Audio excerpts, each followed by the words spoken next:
આજરોજ માળિયા મુકામે સિવિલ હોસ્પિટલમાં રોગી કલ્યાણ સમિતિ આરકેએસની મિટિંગ રાખવામાં આવેલી.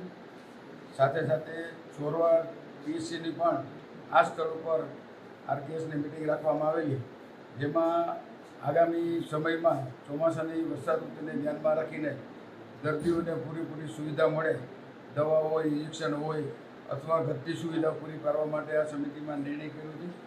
અને આવતા વર્ષોમાં જે કંઈ સમિતિ દ્વારા જે કંઈ ખર્ચ કરવાની હોય એ ખર્ચની મંજૂરી આપવામાં આવી. અને એક માંગરોળ માળિયા મુકામે એક એમ્બ્યુલન્સ આપણી કન્ડમ થઈ ગઈ છે, એનો પણ ઠરાવ કરવામાં આવ્યો અને ભવિષ્યમાં સરકારમાં રજૂઆત કરી અને નવી એમ્બ્યુલન્સ મળે એવી રજૂઆત કરશું.